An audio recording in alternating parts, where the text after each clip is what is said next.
Hi, welcome to a video of my I don't know what to call this, street curbs find and flea market and yard garage sale finds for Friday, May 15th and Saturday, May 16th, 2026. So basically Friday the 15th of May, I found, well, it's a long story short, but let's say it's a neighbor near on my street threw out this old stereo, Sears stereo. It's in pretty rotten shape, like it's all opening up, and it's one of those cheap old 70s or the 80s stereo. It's missing a button, it's all filthy. But I saw there was a track recorder with a fast forward and a pause button, and I decided to pick it up just for that. And yes, it's going to be useful for me. Oh, there's a model, I didn't even see it. Solid state AM FM stereo receiver, model 28710. Sorry, I'm giggling because they tried to emulate the lettering font on Marantz stereos. Not quite the same league. Anyway, I've tested it. It sounds like you can't hear the tape. I hear noise. Missing a button here, but I can put an 8-track tape and it plays it very noisily. And if I press fast forward, it just spins faster, but somehow it stops automatically when it finds the sensor. So this will be perfect to cue my 8-track tapes. I have a whole bunch of 8-track tapes to play, and I will use this solely for that. So cumbersome, but very, very helpful. That's the only thing I have that works, that has a fast forward for 8-track tape. So this was Friday, May 15th street curb find. Let's walk back up to my room to see what I got Saturday. First of all, at the flea market. I want to show the whole house. At the flea market, let me see my little list here. First purchase was the guy had a box of 45s. I went through the whole box and picked out 6 45s for $5 that were $1 each. Let's start with an umpteenth copy of I Am the Walrus with Hello Goodbye. I only picked it up because it looks so clean. I honestly thought it would play better. Sounds crappy, like sounds dirty. And now I see there's a few scratches. There are little tiny scratches I didn't see back there. I thought it was in great shape, but nope. So but Miracle Mark price tag there on the sleeve. I'll put this later back in the sleeve. I can't do it with one hand. Bottle of Wine, the Fireballs, which is a song I only knew in French by le 25e Régiment.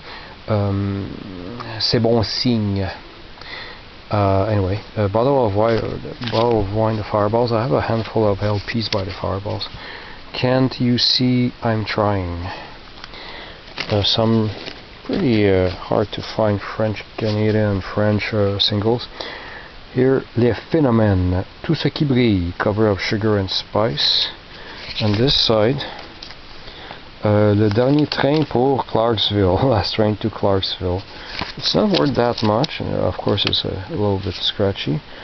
Few dollars, but not much. Now I'm getting to the more interesting stuff, although with the condition, and they need to be cleaned, so I'm sure they'll sound twice as better once I've cleaned them.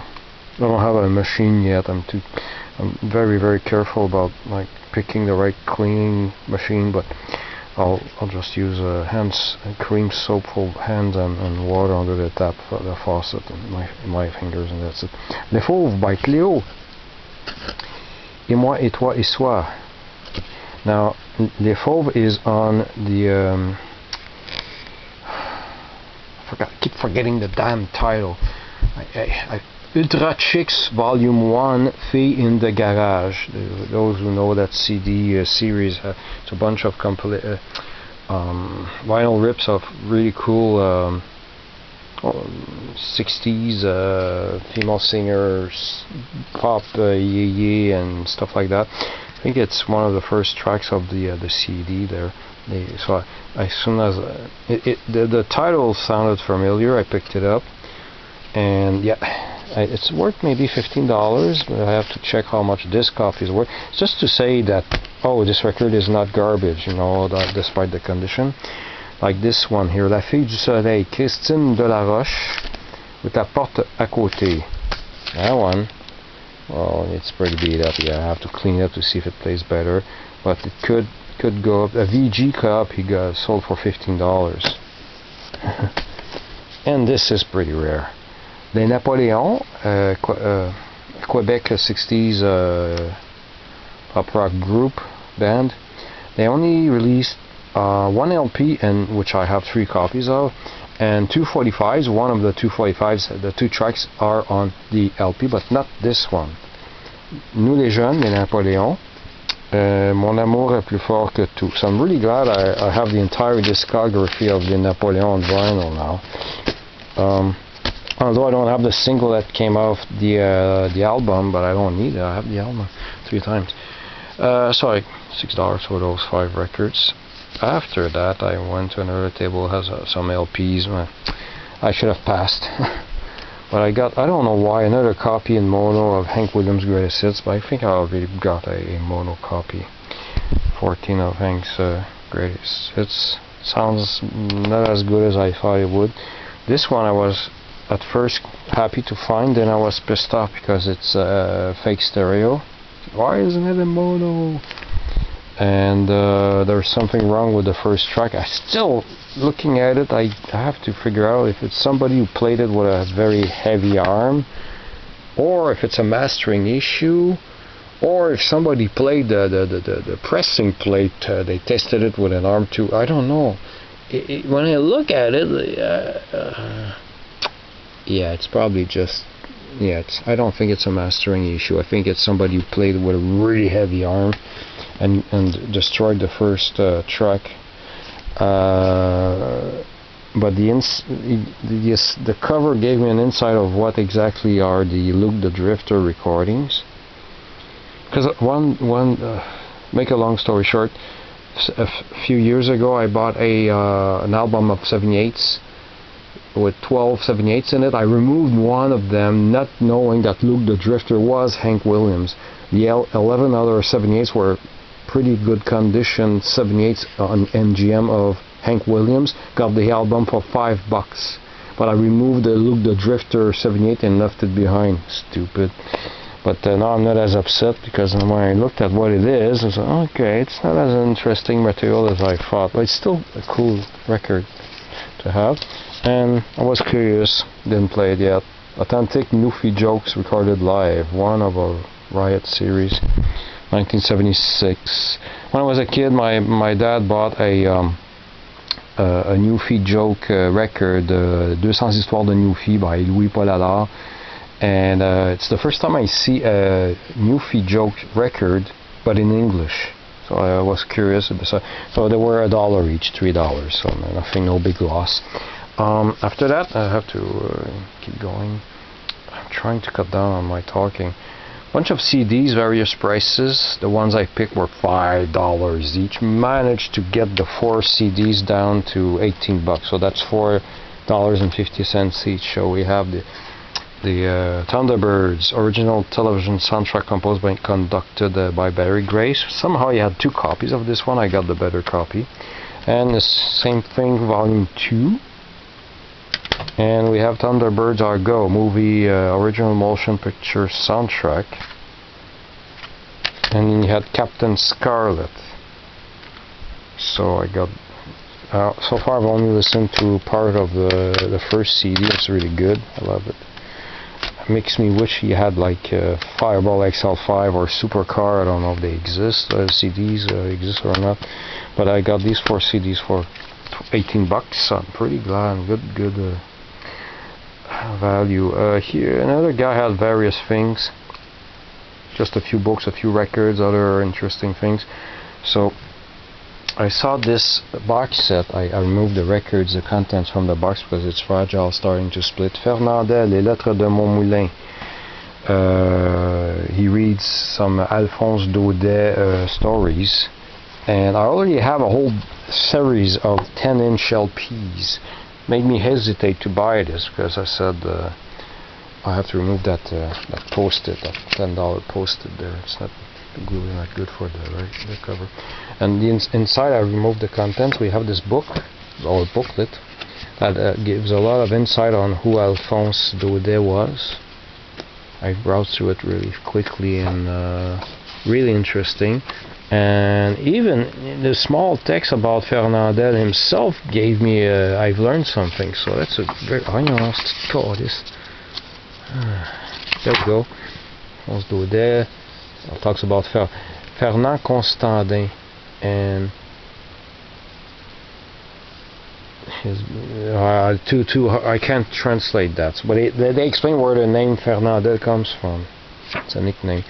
So I probably have most, if not all, of the material already on 10-inch LPs, pressed in France or in Canada.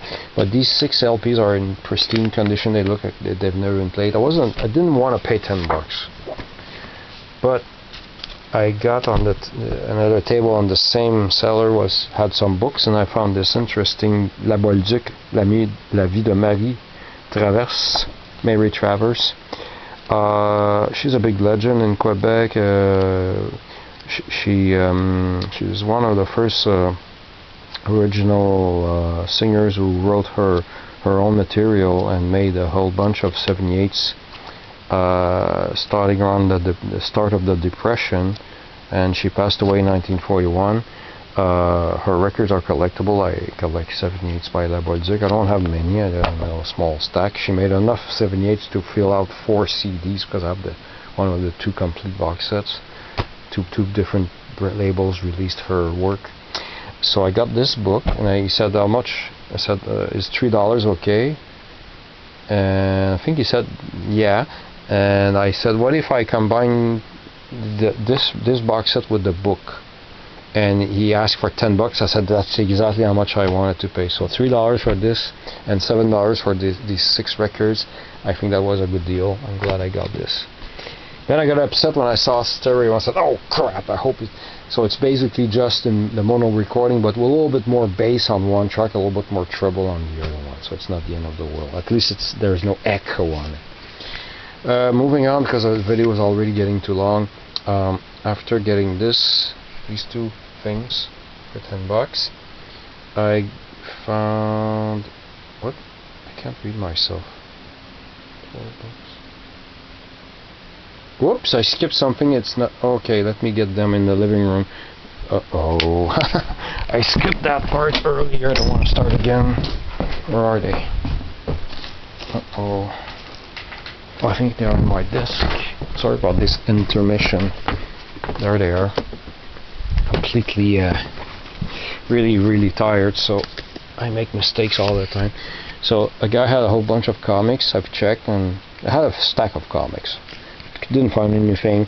Went on my second turn because people keep adding stuff, so I at the flea market I keep going 2-3 times through the aisle. This time he had added some books, and I got these 3 Joan. Well, it's actually from the series Joan et Pirlouit. Pirlouit is not even there yet because that's number 1. Le Châtiment de Bas en Haut by Peyo, the guy who created the Smurfs. Actually, the Smurfs appeared first in one of their books. Le Lutin du Bois aux Roches, number 3. And La Pierre de Lune, number 4. These, of course, are more recent releases. Were $5 each. I don't want to pay $5 for a Joan Pirlouit book, so I managed to get it down to 12. So that's $4 each. After that, now we're back on track. The books there, Joan Pirlouit. We're almost done. 10 no, we're not done. That will be part 1 of 2. It won't fit in one part. So, okay. Found this book, big, thick book about Clémence Desrochers. Legend here in Quebec. It's a big book. How many pages? Well, over 300 pages. It came out just 3 years ago. original price $49.95. He was asking $5 for it. I wasn't sure because I have so many books. I'm really trying hard to buy as little as possible, to bring back less stuff at home. And I had the goal to offer $4, and he said okay, and I gave $4, and that's it. And now, once I got home, then I realized, oh, I'm glad I got this book. It's always once I get home with my stuff that I realize, did I did good, or should I have left it behind? There's something weird in my brain when I'm over there, that I FOMO, afraid of leaving something behind, regretting it, or buying something, regretting wasting the time and money, the space and money on the thing. So it's a constant battle. Anyway, I won't try to fit part 2 because I'm recording with a higher resolution. My stupid little Kodak Easy Share CD80 camera. The memory card will be too full if I try to squeeze in everything. So stick around for part 2.